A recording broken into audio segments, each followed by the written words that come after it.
Good morning students. संस्कार भारती के online classes में आपका स्वागत है। देखो, अपना टॉपिक चल रहा था पीए पार्ट फर्स्ट में, तो उसमें चल रहा था अपने बाह्य शक्तियां ही अपन पढ़ रहे थे, जिसमें अपना नदी के द्वारा बनने वाली स्थलाकृतियां अपन ने पढ़ ली, दूसरा पवन के द्वारा बनने वाली स्थलाकृतियां अपन ने पढ़ ली। इसके आपके अपरदनात्मक और निक्षेपात्मक दोनों ही तरह की स्थलाकृतियां स्थल रूप का अध्ययन अपन ने कर लिया है। आज अपना नया टॉपिक है हिमानी। हिमानी या हिमनद, हिमनद के द्वारा बनने वाली स्थलाकृतियां आज अपना टॉपिक है। लिख देते हैं हिमानी या हिमनद।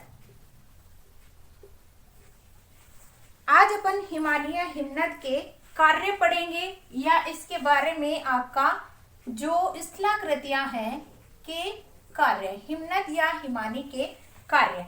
देखो, जिस तरीके से पवन से बनने वाली स्थलाकृतियां हैं, उसी रूप के अंदर आपके हिमानी से बनने वाली भी स्थलाकृतियां हैं, वो देखने को मिलती है। लेकिन सबसे पहले अपन ये जान लेते हैं कि हिमानी या हिमनद होता क्या है। हिमानी का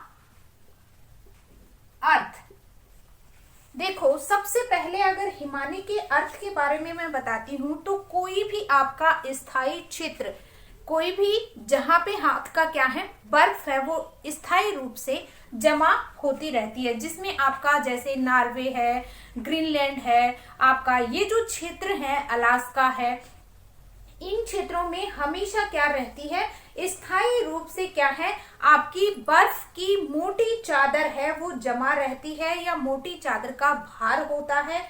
और इसके अंदर क्या होता रहता है, भार के साथ ढाल का प्रभाव भी देखा जाता है। दूसरा, इसके अंदर गुरुत्वाकर्षण बल होता है, जिसके कारण क्या होती है, ये जो मोटी चादर है बर्फ की, वो क्या होती है, ढाल के कारण और गुरुत्वाकर्षण बल के कारण क्या होती है, ये खिसकने लग जाती हैं। और खिसकने के कारण इस खिसकते हुए हिमखंड को ही क्या कहा जाता है, हिमानी कहा जाता है। जैसे मान लो आपका कोई भी आपका बर्फीला क्षेत्र है, ये जैसे आपका कोई भी बर्फीला क्षेत्र है, और इस बर्फीले क्षेत्र में क्या है, हमेशा है बर्फ है वो जमी रहती है, पानी है वो लिक्विड अवस्था में आपका तरल पदार्थ के रूप में ना होके ये बर्फ के रूप में जमा रहता है। और बर्फ के रूप में जमा रहने के साथ साथ हिमानी की परिभाषा के रूप में आपको समझा रही हूं कि हिमानी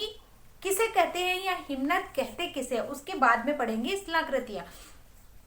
तो हिमानी या हिमनद है वो कहते किसे हैं कि हिम क्षेत्र, ऐसा स्थायी क्षेत्र जहां पे क्या होता है, हमेशा स्थायी रूप से बर्फ जमी रहती है। और उस बर्फ में क्या होता है, एक तो ढाल होता है, ढाल का प्रभाव,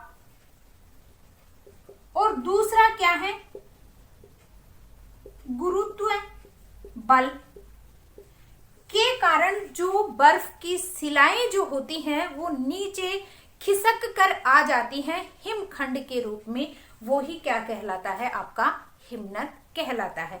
ये क्या है आपका हिमनद के लिए, कि हिमनद की परिभाषा है वो अपन ने समझ ली है कि हिमनद है वो कहते किसे हैं। और बहुत सारी जो हिमनद है, जो हिमनद के कार्य अपन पढ़ेंगे, उसके अंदर हिमानी है वो बहुत धीमी गति से कार्य करती है, या हिमनद है वो धीमी गति से क्या है, खिसकती हैं। उनकी जो गति होती है वो प्रतिदिन आपकी 2.5 सेंटीमीटर से 30 सेंटीमीटर तक उनके अंदर क्या होता है, खिसकाव होता है। किसके अंदर, हिमानी की अपन बात कर रहे हैं। और दूसरा क्या है, शीत ऋतु के अंदर तो क्या हो जाती है, बर्फ है वो जमी रहती है, तो शीत ऋतु में इसका प्रभाव है खिसकने का क्या हो जाता है, कम हो जाता है। और जैसे ही ग्रीष्म ऋतु आती है, उस समय क्या है, ये थोड़ा ज्यादा या तीव्र गति से काम करती हैं हिम की शिलाएं। तो बात कर लेते हैं हिमानी है वो कहते किसे हैं, इसका अर्थ देख लेते हैं। हिमानी का अर्थ स्थायी हिम क्षेत्रों, स्थायी हिम क्षेत्रों से बर्फ की मोटी चादर, बर्फ की मोटी चादर का भार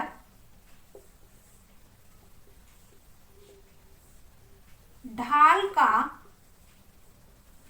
प्रभाव, ढाल का प्रभाव और उसी के साथ ढाल से प्रभाव, ढाल से प्रभाव की ओर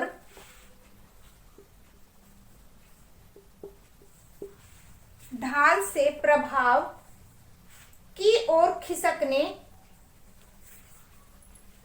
की ओर वह गुरुत्वाकर्षण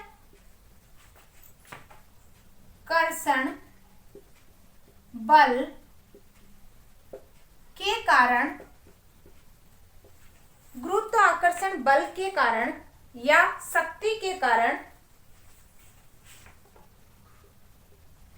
हिम की शिलाएं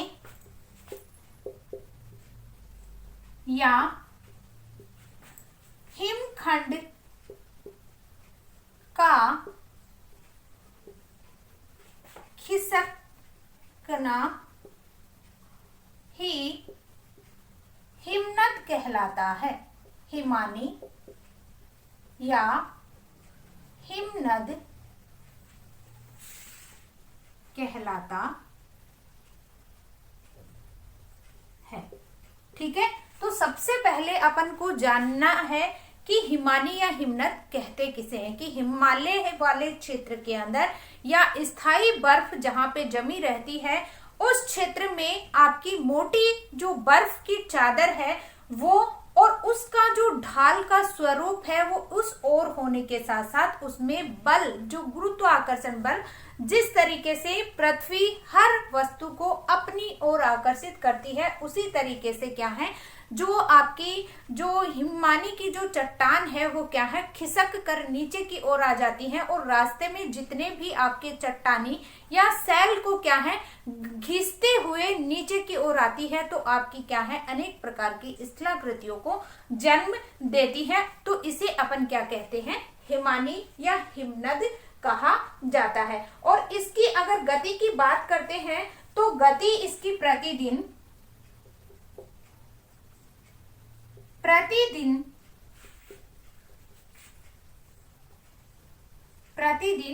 2.5 सेंटीमीटर से 30 सेंटीमीटर तक इसकी गति है वो देखने को मिलती है। और इसके साथ साथ अगर बात करते हैं तो शीत ऋतु की अपेक्षा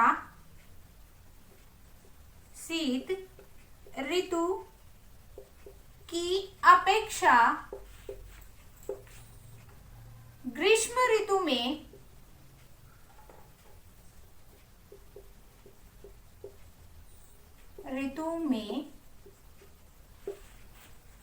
प्रभाव अधिक होता है।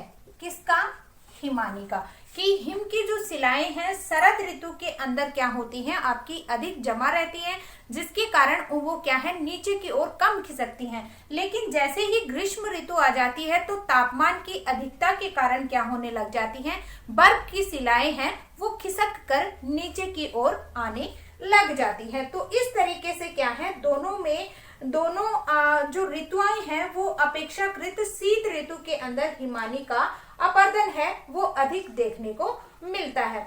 उसके बाद अगर अपन चर्चा करते हैं तो हिमनद के प्रकार, हिमानी के 3 प्रकार बताए गए हैं। कौन से, एक तो घाटी हिमानी, दूसरा पर्वत पदीय हिमानी और तीसरा महाद्वीपीय हिमानी। तो इस तरीके से 3 रूपों के अंदर आपके हिमानी के जो रूप हैं, प्रकार हैं वो देखने को मिलते हैं। और ये किसने बताया, अल्मैन नामक विद्वान ने।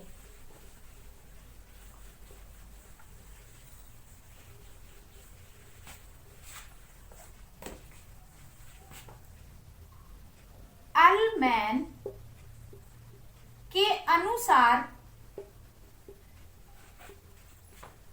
हिमानी के प्रकार।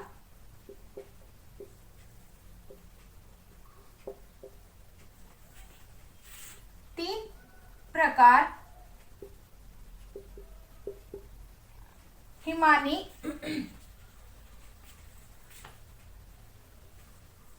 घाटी हिमानी, दूसरा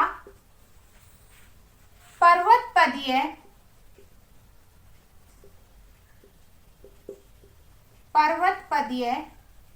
हिमानी, तीसरा आपका आता है महाद्वीपीय हिमानी।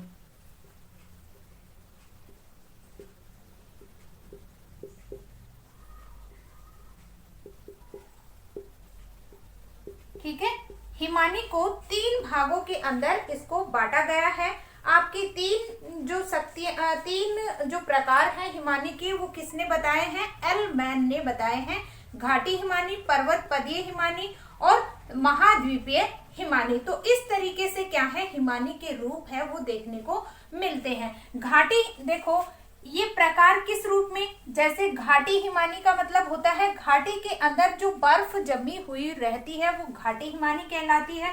पर्वतपदीय हिमानी, पर्वत की चोटी के ऊपर जो, जैसे मान लो ये कोई भी पर्वत की चोटी है और इसके ऊपर आपकी बर्फ जमी हुई है तो वो क्या हो जाएगी, आपकी पर्वतपदीय हिमानी। और महाद्वीपीय हिमानी यानी कि महाद्वीपीय क्षेत्र के अंदर बर्फ का जो जमाव होता है वो आपका क्या कहलाता है, महाद्वीपीय हिमानी कहलाता है। कि महाद्वीपीय क्षेत्र के अंदर जब बर्फ का जमाव होता है तो इस रूप के अंदर देखने को मिलता है। तो महाद्वीपीय हिमानी, पर्वतपदीय हिमानी और घाटी हिमानी, तो इस तरीके से क्या है, आपके हिमनद के तीन प्रकार हैं वो बताए गए हैं। उसके बाद किसके अनुसार? अल्मैन के अनुसार। उसके बाद अगर बात करते हैं हिम रेखा की, तो हिम रेखा क्या होता है?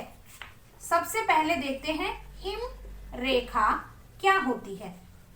देखो, सबसे पहले अपन को हिमानी के बारे में पता होना चाहिए कि हिमानी होती क्या है, उसके प्रकार क्या हैं, और इन क्षेत्रों के अंदर ये जो नाम आएंगे इनके बारे में आपको पता होना चाहिए कि ये हिम रेखा क्या होती है।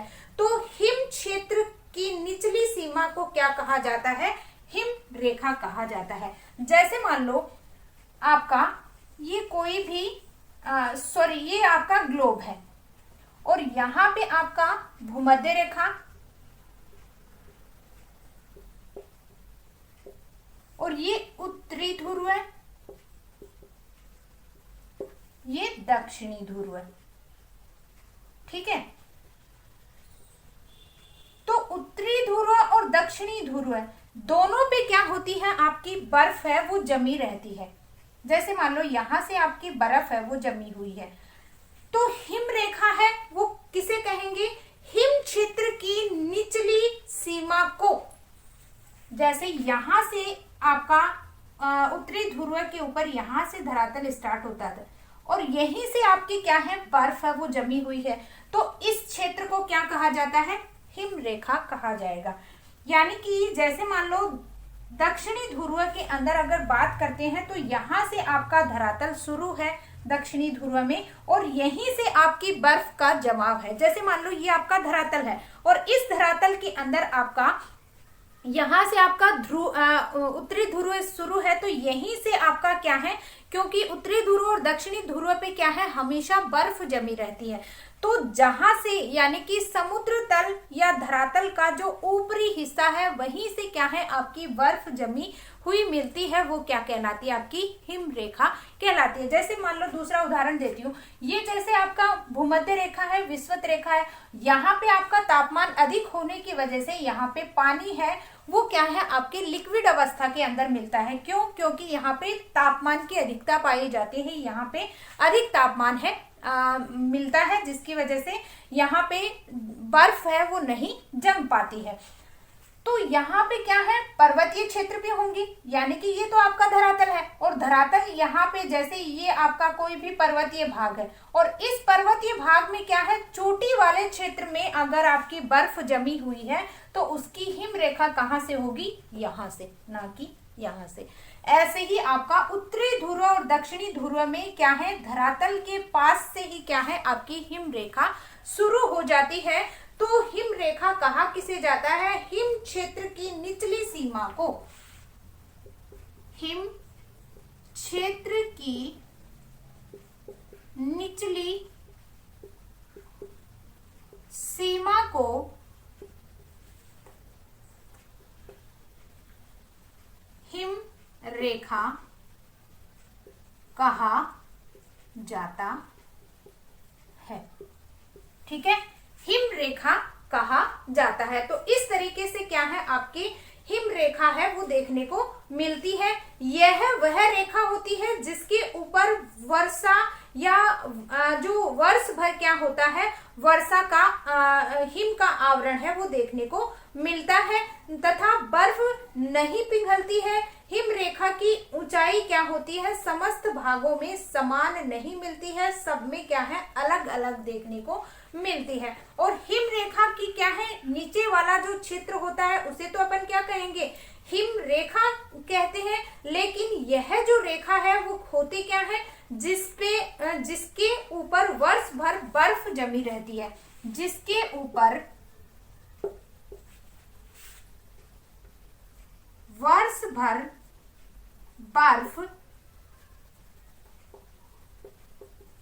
बर्फ जमी रहती है, वर्ष भर बर्फ जमी रहती है, तथा बर्फ नहीं पिघलती है, तथा बर्फ नहीं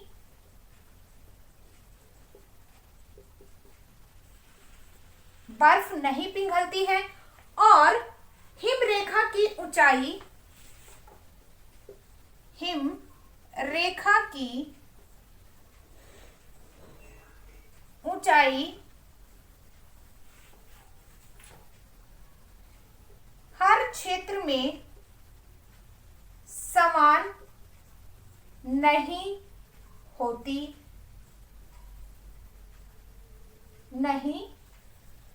समान नहीं होती है।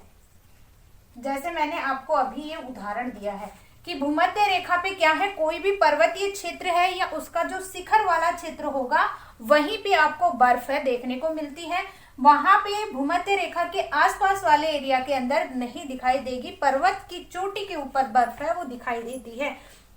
वैसे ही उत्तरी ध्रुव और दक्षिणी ध्रुव क्षेत्र के अंदर आपको यहाँ से नीचे वाले हिस्से से ही क्या है, बर्फ का निर्माण है वो आपको दिखाई देगा। इसका स्क्रीनशॉट ले लीजिए पहले।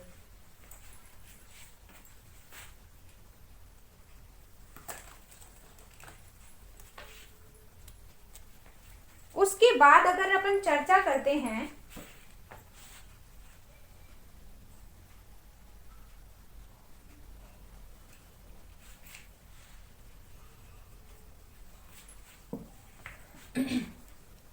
तो ये हिमानी का अर्थ आपको समझ में आ गया होगा कि हिमानी है वो कहते किसे हैं, और हिमानी के अंदर जो स्थल रूप है वो आपको अलग अलग रूपों के अंदर देखने को मिलते हैं। जैसे भूमध्य रेखा के ऊपर जो आपकी, जैसे उदाहरण के रूप में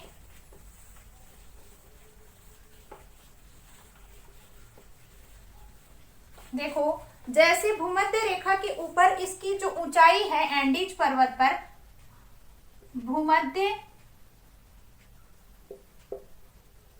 रेखा की अगर बात करते हैं तो एंडीज पर्वत पर 550 मीटर की ऊंचाई पे क्या है, आपको क्या है, आपकी बर्फ है वो देखने को मिलती है। ठीक है, और उसी के साथ साथ अगर अपन दूसरे हिम क्षेत्र की बात करते हैं, जैसे इसके अंदर आपका हिमालय पर्वत है, हिमालय पर्वत में 4300 मीटर पे क्या है, आपको बर्फ है वो देखने को मिलती है हिमालय पे। ठीक है, हिमालय की अगर बात करते हैं तो आपकी बर्फ है वो 4300 से लेकर आपकी 5000 मीटर पर हिमालय के अंदर आपको बर्फ है वो देखने को मिलेगी। उसी के साथ साथ अगर बात करते हैं आपके ध्रुवीय क्षेत्र की, तो ध्रुवीय क्षेत्र में समुद्र तट से ही क्या है आपकी हिम रेखा है वो देखने को मिलती है। ऐसे ही ध्रुवीय क्षेत्र की अगर बात करते हैं ध्रुवीय प्रदेश की, तो समुद्र तट या समुद्र तट से ही क्या है आपको बर्फ की रेखा है, बर्फ है वो दिखाई देती है। तो इस तरीके से क्या है हिमानी की अपन ने क्या है विशेषताओं के रूप में देखिए कि हिम की जो चादर है वो किस रूप के अंदर आपके अलग अलग क्षेत्रों में पाई जाती है। उसके बाद अगर बात करते हैं तो हिम के जो सदैव क्या होती है, हिम क्षेत्र उसी क्षेत्र को कहा जाता है जहां पे आपकी बर्फ हमेशा क्या होती रहती है, सदैव जमा रहती है, उसे ही क्या है हिम क्षेत्र है कहा जाता है। आगे अगर अपन बात करते हैं हिमानी की, तो हिमानी है वो एक शक्ति के रूप में कार्य करती है और इसके अंदर दो क्रियाएं हैं वो सम्मिलित हैं। जैसे बाह्य शक्तियों के रूप में अगर अपन पढ़ रहे हैं कि नदी के रूप में, हिमानी के रूप में, पवन के रूप में, तो ये भी क्या है आपकी धरातल के ऊपर जो परिवर्तन लाने वाला क्या है एक शक्ति के रूप में अपन हिमनद को पढ़ रहे हैं। और हिमनद के द्वारा क्या है दो क्रियाएं हैं सम्मिलित की जाती हैं, या हिमानी के द्वारा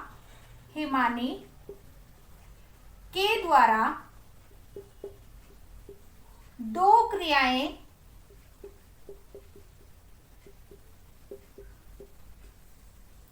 होती हैं। कौन कौन सी? जैसे पहली है अपघर्षण और दूसरी है उत्पाटन।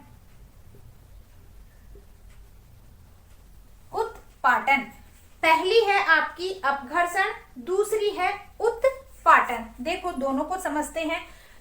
जो अपघर्षण की क्रिया है वो आपकी पवन के अंदर भी होती है, दूसरी आपकी क्या है नदी के अंदर भी होती है, और तीसरी आपकी हिमानी के अंदर भी ये क्रियाशील होती है। किस प्रकार से? अपघर्षण का मतलब होता है कि जैसे ही आपकी हिमानी जब प्रवाहित होती है, हिमानी जब खिसकती है, तो उस समय क्या है जो चट्टानी भाग होता है, जो आपके सेल होते हैं, उनको घिस कर चलती है या उनको रगड़ कर चलती है, जिसके कारण उन चट्टानों का कटाव हो जाता है। वैसे ही हवा के अगर बात करते हैं तो हवा के अंदर जितने भी आपके धूल कण होते हैं और जो हवा के अंदर तीव्रता होती है वो क्या है चट्टानी भाग को क्या है काटती रहती है।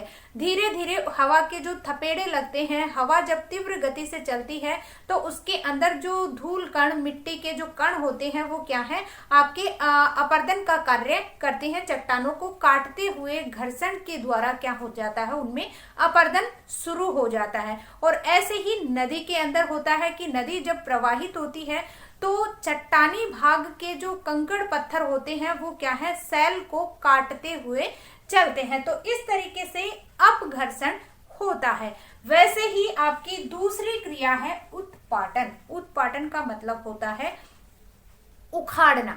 जैसे मान लो कोई भी ये आपकी हिमानी है, यानी कि बर्फ की जमी एक शिला है, और जैसे ही ये खिसकती है तो मार्ग में जैसे मान लो यहाँ पे कोई भी पर्वत, छोटे बड़े आपके कंकड़ पत्थर हैं, ठीक है, ये आपके क्या है जमा होते रहते हैं। और जैसे ही ये खिसकते हैं, जैसे ही चट्टान खिसकती है तो नॉर्मली देखो मैं आपको एक उदाहरण देती हूँ अपने जीवन का, कि जैसे ही मान लो अपन कोई भी मतलब कोई भी एक लंबा मतलब सामान लेते हैं और आगे कोई भी सामान पड़ा हुआ है, तो जैसे ही अपन आगे धक्का देंगे तो वो जो आगे वाला सामान है वो क्या है खिसकेगा नहीं खिसकेगा। वो ही चीज है आपकी सिलाएं, यानी कि जो बर्फ की जो चादरें होती हैं वो बहुत मोटी होती हैं, 100 मीटर है, इस तरीके से 200 मीटर की सिलाएं होती हैं। मतलब वजन होता है, दूसरा इनमें गुरुत्वाकर्षण बल होता है,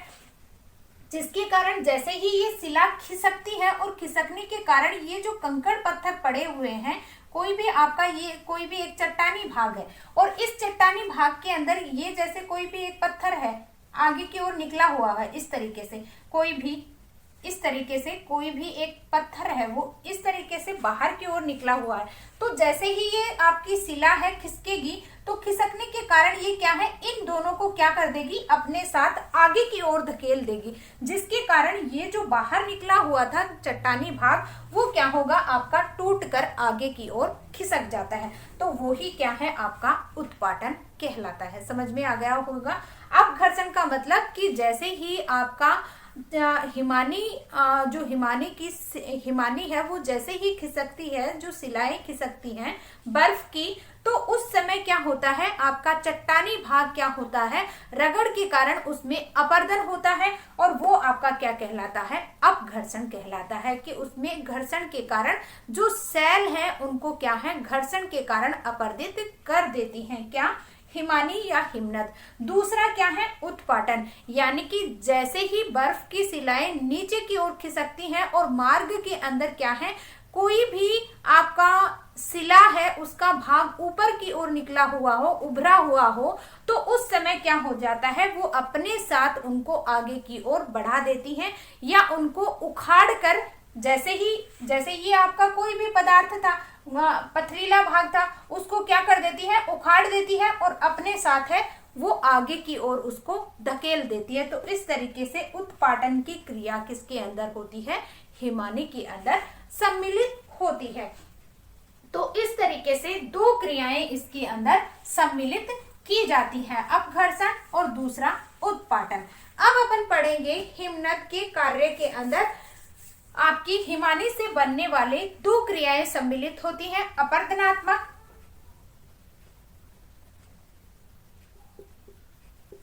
अपरदनात्मक और दूसरा है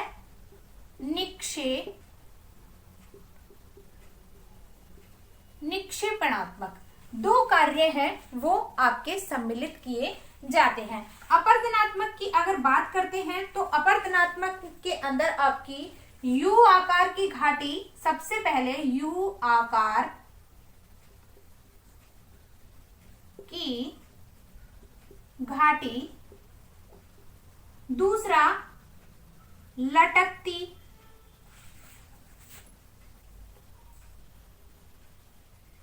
लटकती हुई घाटी, तीसरी श्रृंग व पूंछ,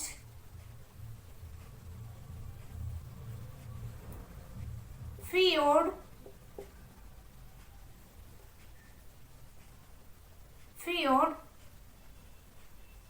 आपका भेड़ पीठ शिला, भेड़ पीठ शिला।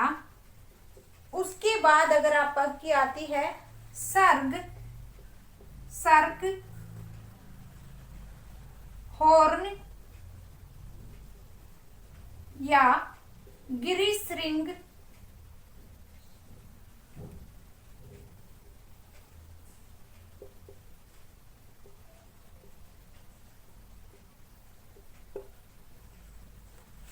उसके बाद आपकी आती है नुनाटक,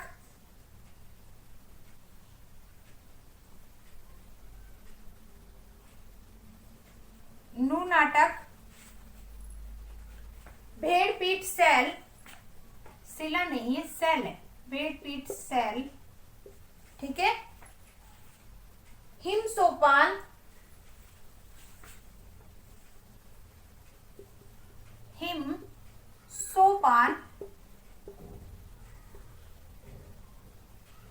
नौ। 10वीं है आपकी हिमसोपान के बाद अरेत या तीक्ष्ण कटक,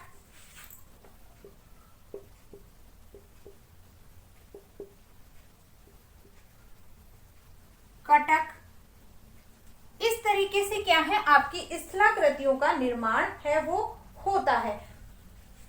तो आपकी क्या है, आपकी अपरदनात्मक स्थलाकृतियों का निर्माण होता है। कौन सी? यू आकार की घाटी, लटकती हुई घाटी, श्रृंग व पूंछ, फियोर्ड, भेड़ पीठ शिला, सर्ग, हॉर्न, गिरिशृंग, नुनाटक, हिम सोपान, अरेत, तीक्ष्ण कटक, इस तरीके से स्थलाकृतियों का निर्माण है वो होता है। उसके बाद में आपका आता है हिमोड, ड्रमलिन, उसके साथ साथ आपकी और जो एस्कर, केटल, हिमंक और हिमनद अवक्षेपण, निक्षेपण के द्वारा हिमोड,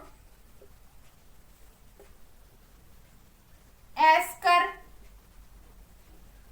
ड्रमलिन,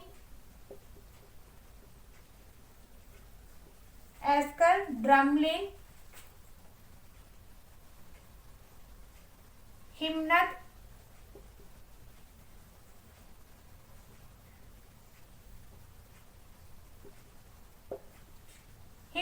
अवक्षेप, और उसी के साथ साथ आपकी कौन सी रह जाती है?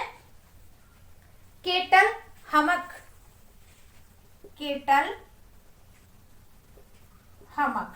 देखो सुनने में आपको ऐसे लगता होगा कि पता नहीं इनका नाम इस तरीके से कैसे याद होगा, सिर्फ सुनने में ऐसे लग रहे हैं ये नाम, बाकी पढ़ने में बहुत इजी है। तो इस तरीके से ये जैसे मान लो आपकी जैसे नदी का जो प्रवाह होता है उसी रूप के अंदर क्या है, आपकी हिमानी का भी प्रवाह होता है। यानी कि जो नदी प्रवाहित होती है उसी के द्वारा क्या है, उसी की पुरानी घाटियों के अंदर ही आपकी ये स्थलाकृतियों का निर्माण है वो होता है। तो इस तरीके से आपकी अपरदनात्मक और निक्षेपणात्मक स्थलाकृतियों का निर्माण होता है या स्थलाकृतियां हैं वो बनती हैं। इसका स्क्रीनशॉट ले लीजिए।